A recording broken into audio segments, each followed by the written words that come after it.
Hello, children and grandchildren. This is your old grandpa, Paul Whiting. I want to share with you today one of my favorite all-time Christmas stories. It's a short story written by O. Henry. It's called The Gift of the Magi. $1.87, that was all. And 60 cents of it was in pennies. Pennies saved 1 and 2 at a time by bulldozing the grocer and the vegetable man and the butcher until one's cheeks burned with the silent imputation of parsimony that such close dealing implied. 3 times Della counted it, $1.87, and the next day would be Christmas. There was clearly nothing left to do but flop down on the shabby little couch and howl. So Della did it.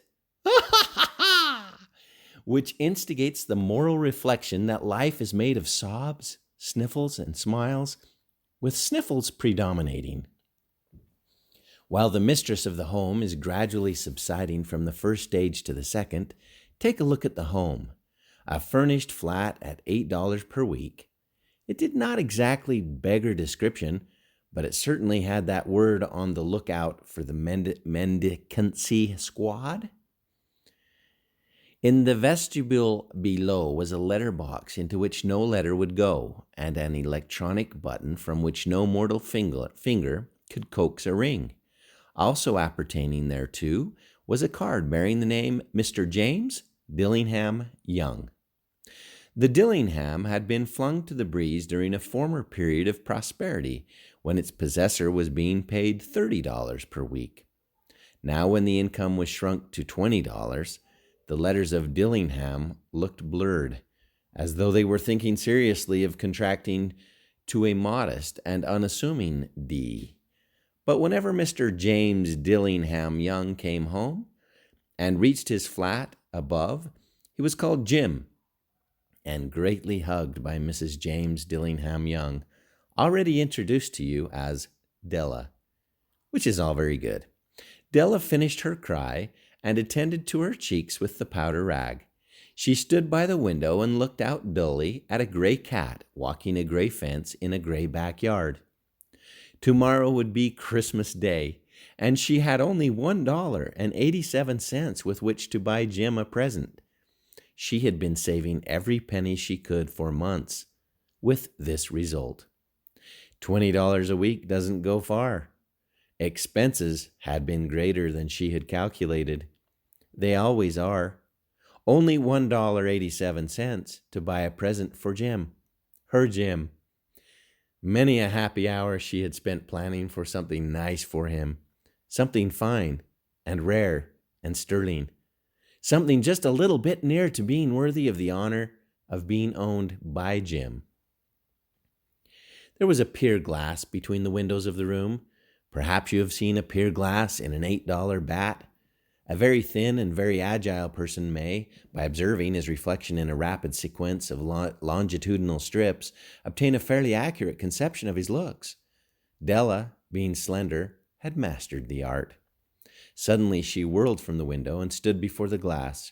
Her eyes were shining brilliantly, but her face had lost its color within 20 seconds. Rapidly, she pulled down her hair and let it fall to its full length. Now there were 2 possessions of the James Dillingham Youngs in which they both took a mighty pride. One was Jim's gold watch, that had been his father's and his grandfather's. The other was Della's hair. Had the Queen of Sheba lived in the flat across the air shaft, Della would have let her hair hang out of the window some day to dry, just to depreciate Her Majesty's jewels and gifts. Had King Solomon been the janitor, with all the treasures piled up in the basement, Jim would have pulled out his watch every time he passed, and just to see him pluck at his beard from envy.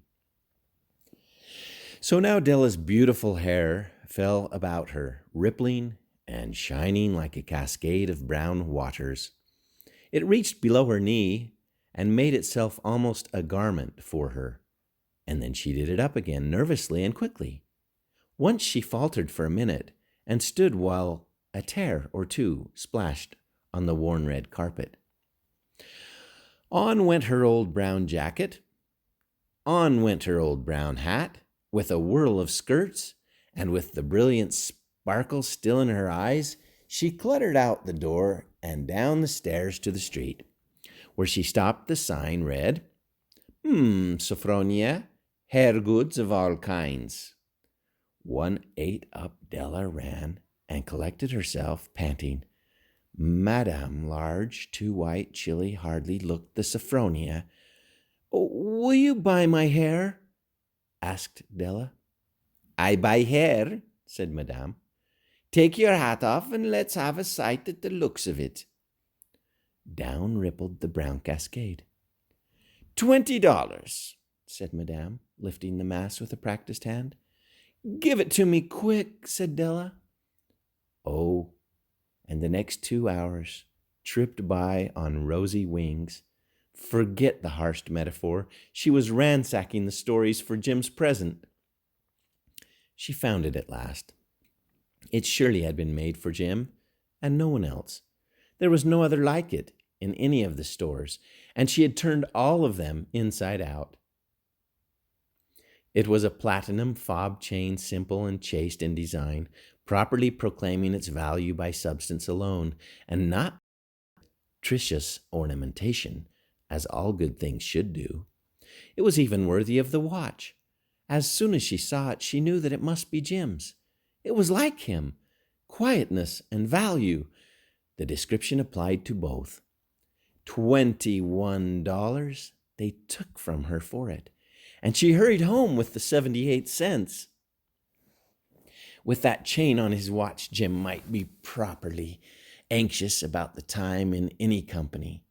Grand as the watch was, he sometimes looked at it on the sly on account of the old leather strap that he used in place of a chain. When Della reached home, her intoxication gave way a little to prudence and reason. She got out her curling irons and lighted the gas, and went to work repairing the ravages made by generosity added to love, which is always a tremendous task, dear friends, a mammoth task. Within 40 minutes, her head was covered with tiny, close-lying curls that made her look wonderfully like a truant schoolboy. She looked at her reflection in the mirror long, carefully and critically. If Jim doesn't kill me, she said to herself, before he takes a second look at me, he'll say, I look like a Coney Island chorus girl. But what could I do? Oh, what could I do with $1.87? At 7 o'clock, the coffee was made, and the frying pan was on the back of the stove, hot and ready to cook the chops. Jim was never late. Della doubled the fob chain in her hand and sat on the corner of the table near the door that he always entered. Then she heard his step on the stair, away down on the first flight, and she turned white for just a moment. She had a habit of saying little silent prayers about the simplest everyday things, and now she whispered, Please, God, make him think that I am still pretty. The door opened, and Jim stepped in and closed it. He looked thin and very serious. Poor fellow, he was only 22, and to be burdened with a family, he needed a new overcoat, and he was without gloves. Jim stepped inside the door, as immovable as a setter at the scent of quail. His eyes were fixed upon Della, and there was an expression in them that she could not read, and it terrified her. It was not anger, nor surprise, nor disapproval, nor horror, nor any of the sentiments that she had been prepared for. He simply stared at her fixedly, with that peculiar expression on his face.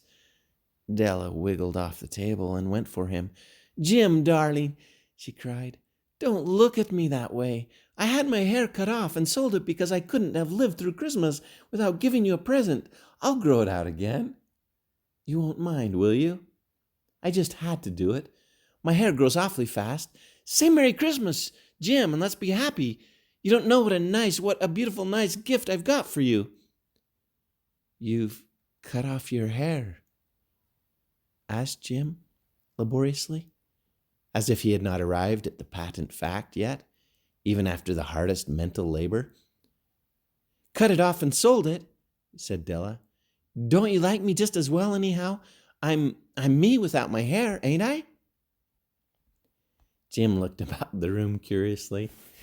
You say your hair is gone, he said with an air almost of idiocy. You needn't look at it, said Della. It's sold. I told you, sold and gone, too. It's Christmas Eve, boy. Be good to me, for it went for you. Maybe the hairs of my head were numbered. She went on with a sudden serious sweetness. But nobody could ever count my love for you. Shall I put the chops on, Jim? Out of his trance, Jim seemed quickly to wake. He unfolded his Della. For 10 seconds, let us regard with discreet scrutiny some inconsequential object in the other direction. $8 a week, or $1 million a year. What is the difference? A mathematician or a wit would give you the wrong answer. The Magi brought valuable gifts, but that was not among them. The dark assertion will be illuminated out later on. Jim drew a package from his overcoat pocket and threw it upon the table. Don't make any mistake, Dell, he said, about me. I don't think there's anything in the way of a haircut or a shave or a shampoo that could make me like my girl any less. But if you'll unwrap that package, you may see why you had me going a while at first. White fingers and nimble tore at the string and paper, and then an ecstatic scream of joy, and then, alas, a quick feminine change to hysterical tears and wails, necessitating the immediate employment of all the comforting powers of the lord of the flat. For there lay the combs, the set of combs, side and back, that Della had worshipped for long in a Broadway window. Beautiful combs, pure tortoiseshell, with jeweled rims, just the shade to wear in the beautiful vanished hair. They were expensive combs, she knew, and her heart had simply craved and yearned over them without the least hope of possession. And now they were hers. But the tresses that should have adorned the coveted adornments were gone. But she hugged them to her bosom, and at length she was able to look up with dim eyes and a smile and say, "My hair grows so fast, Jim." And then Della leaped up like a little singed cat and cried, "Oh, oh." Jim had not yet seen his beautiful present.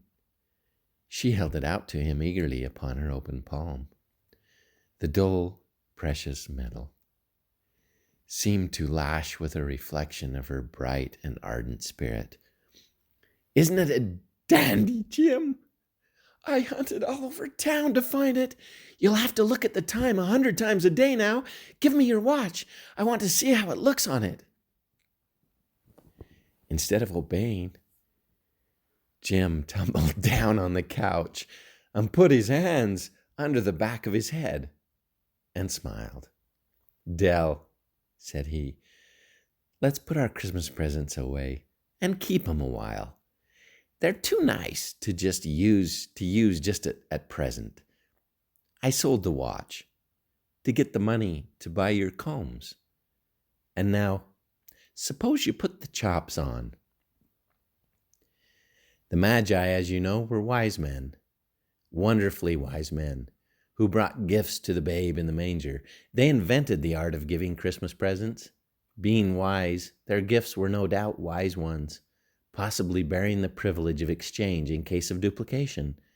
And here I have lamely related to you the uneventful chronicle of two foolish children in a flat, who most unwisely sacrificed for each other the greatest treasures of their house. But in a last word to the wise of these days, let it be said that of all who give gifts, these two were the wisest. Of all who give and received gifts, such as they are wisest. Everywhere they are wisest. They are the Magi.